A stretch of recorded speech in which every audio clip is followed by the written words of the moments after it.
the U.S. has basically nuked the UN, and I don't mean that literally, but there's no better term for an analogy than they've nuked the UN recently.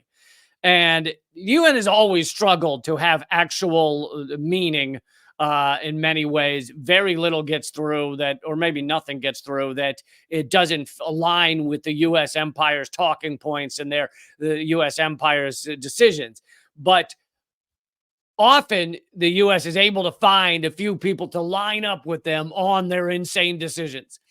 The UN was initially created during and after World War II, signed basically right after World War II. And one of the main ideas of it was to stop World War and to stop a genocide from happening. That was fresh out of the Holocaust. It was like, let's not let this happen again. We will stop future genocides.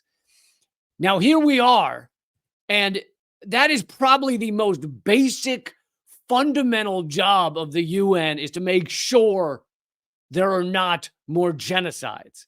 And yet, here we are, and here is the vote, the latest vote in the UN. The U.S. has voted against the ceasefire 3 times, but the latest one was 13-1, and this is in the Security Council. Security Council is far more powerful than the General Assembly, and the U.S. is one of the permanent members, and the vote was 13-1.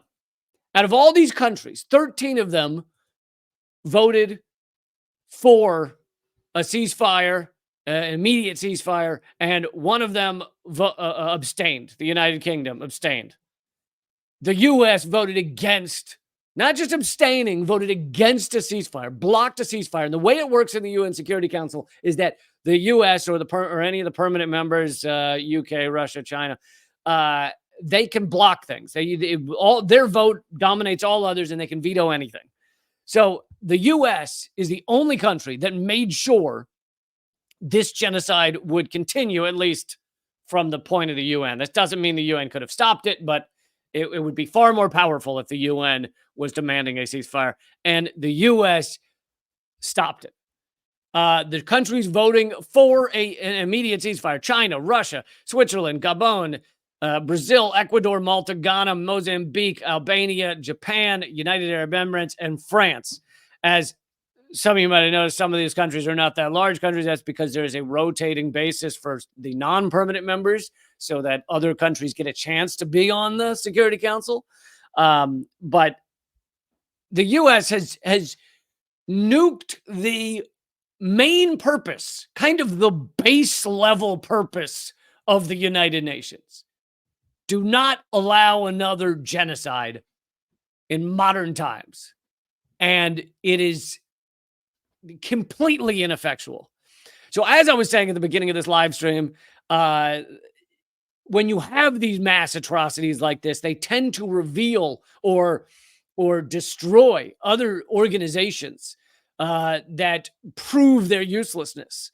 And one of them, and I'm going to get to another one in a minute, the UN is proving completely impotent in their ability to stop a genocide because of the United States, purely because of the United States. The U.S. is making sure this genocide continues. It really is unbelievable. There's the map, but I mean, it is just so horrific because Israel's not going to stop. They're not going to stop until they've cleared out all of Gaza.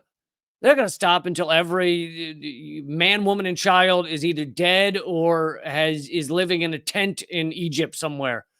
And here's the thing: is they've stated that publicly. Many of them have stated that publicly.